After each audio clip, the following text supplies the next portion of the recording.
दोस्तों नमस्कार। आज हम प्रेमानंद जी महाराज की वृंदावन की पवित्र भूमि पर जब भी कोई महात्मा जन्म लेता है तो वो केवल एक व्यक्ति नहीं बल्कि भक्ति की ज्योति लेकर आता है। ऐसे ही एक महापुरुष हैं प्रेमानंद जी महाराज। उनका जीवन स्वयं एक कथा है, भक्ति, सेवा और प्रेम की अखंड धारा। बाल्यकाल से ही उनमें भक्ति के संस्कार गहरे थे। उनके घर में भगवान श्री कृष्ण की पूजा होती थी और वे स्वयं भी बचपन में ही श्याम सुंदर नाम का जप करते रहते थे। उनके माता पिता अत्यंत धार्मिक प्रवृत्ति के थे और उसी का प्रभाव बालक के हृदय पर पड़ा। छोटे प्रेमानंद जी का स्वभाव बहुत ही निर्मल, शांत और करुणामय था।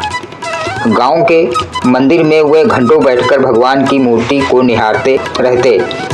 कई बार माता पिता उन्हें खोजते खोजते चिंतित जाते और वे मंदिर के किसी कोने में बैठकर भगवान से बातें कर रहे होते। जब लोग उन्हें डांटते तो वे मुस्कुराते हुए कहते, माँ मैं तो अपने मित्र से बात कर रहा था। एक दिन जब वे 10 वर्ष के थे, गांव में एक साधु पधारे। उनका तेज देखकर बालक प्रेमानंद जी आकर्षित हो गए। वे साधु श्री कृष्ण कथा सुना रहे थे। कथा के अंत में जब सब चले गए तो बालक वहीं बैठे रहे। साधु ने पूछा, बेटा तुम क्यों नहीं जा रहे हो? बालक बोला, महाराज मुझे तो अब बस आपके पास रहना है, मुझे और कुछ नहीं चाहिए। साधु मुस्कुराए और बोले, अभी समय नहीं आया है बेटा, जब वृंदावन बुलाएगा तब तुम स्वयं आ जाओगे। यह वचन बालक के हृदय में अंकित हो गया। कुछ वर्षों बाद जब वे युवा हुए तो एक दिन घर में किसी ने उनसे कहा, अब तुम व्यापार संभालो। पर उनका मन संसार में कहाँ लगता था। वे दिन रात एक ही विचार में डूबे रहते, कब मैं वृंदावन जाऊं, कब अपने ठाकुर जी के चरणों में रहूं। आखिरकार एक दिन उन्होंने घर छोड़ने का निश्चय किया। माता पिता को प्रणाम किया, आशीर्वाद लिया और बिना किसी को बताए बस एक झोली में नाम जप की माला लेकर चल पड़े वृंदावन की ओर। वृंदावन पहुँचे तो जैसे जन्म का उद्देश्य पूरा हो गया। वे यमुना तट पर गए, मिट्टी उठाकर माथे पर लगाई और बोले, अब मैं यहीं रहूँगा, मेरे जीवन का अर्थ यही है। वृंदावन में उन्होंने प्रारंभिक समय नंदघाट, सेठ घाट और ठाकुर बाके बिहारी जी के मंदिरों में भिक्षा मांगकर बिताया। रात में कभी किसी मंदिर के आंगन में सोते, कभी वृक्ष की छाया में, किंतु मन में केवल एक भाव था, मैं भगवान का हूँ। धीरे धीरे वे संतों के संपर्क में आए।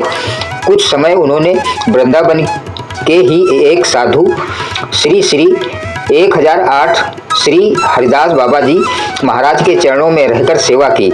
वहाँ उन्होंने नित्य श्रीमद् भागवत कथा, हरिनाम संकीर्तन और वृंदावन की रास लीलाओं के गूढ़ रहस्य सुने।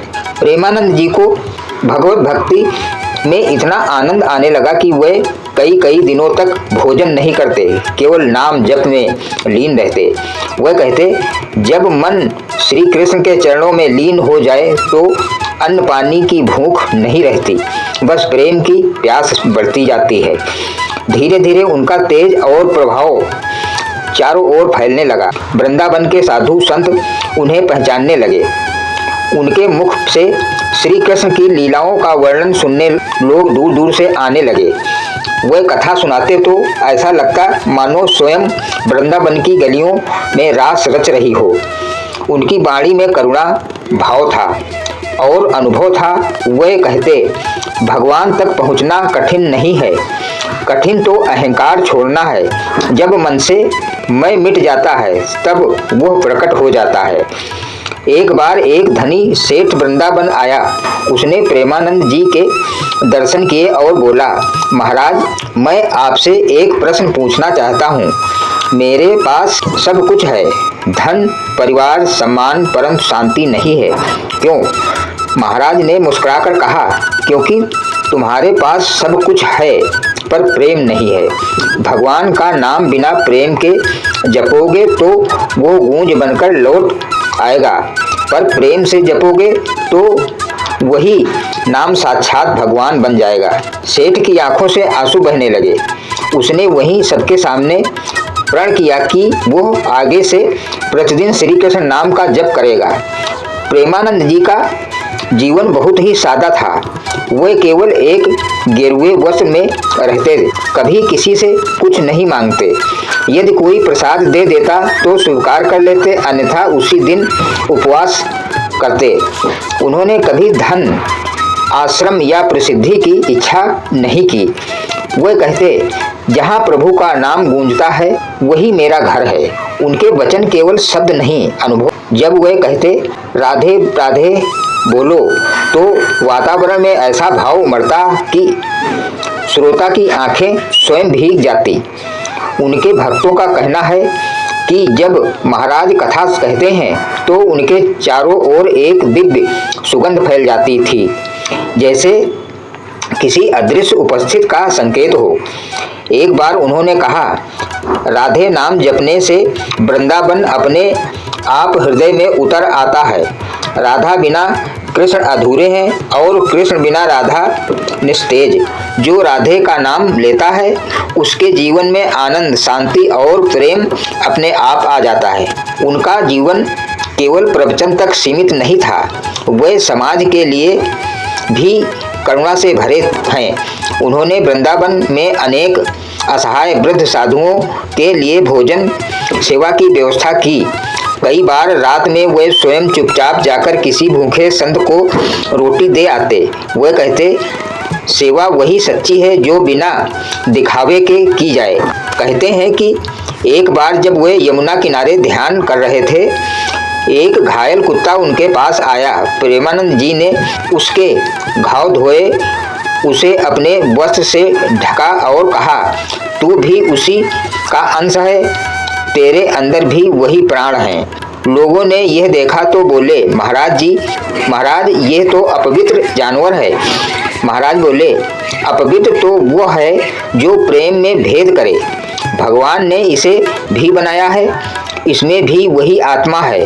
धीरे धीरे उनके शिष्य वृंदावन, मथुरा, बरसाना, नंदगांव और यहाँ तक कि गुजरात, महाराष्ट्र, राजस्थान तक फैल गए। वे सब उन्हें गुरु नहीं बल्कि माँ की तरह मानते थे, क्योंकि प्रेमानंद जी का स्वभाव मातृवत था। कई बार भक्त उनके चरणों में गिर कर कहते, महाराज हमसे भूल हो गई। वे मुस्कुराते और कहते, भूल मनुष्य का स्वभाव है, क्षमा भगवान का स्वभाव है। जब तुम क्षमा मांग लेते हो तो तुम में वही भगवान प्रकट हो जाता है। उनका सहारा जीवन श्री कृष्ण राधा नाम की मधुर लहरियों में बीता। वे कहते, नाम ही ब्रह्म है, नाम ही कर्म है, नाम ही परम है। एक समय ऐसा भी आया जब महाराज ने शरीर से अधिक कमजोर महसूस किया। उनके शिष्य चिंतित हुए, पर वह शांत रहे। बोले, यह शरीर तो धूल है, इसे धूल में मिलना ही है, पर जो प्रेम मैंने ठाकुर जी के नाम में पाया वो अविनाशी है। अधिकतर रासलीला में रहते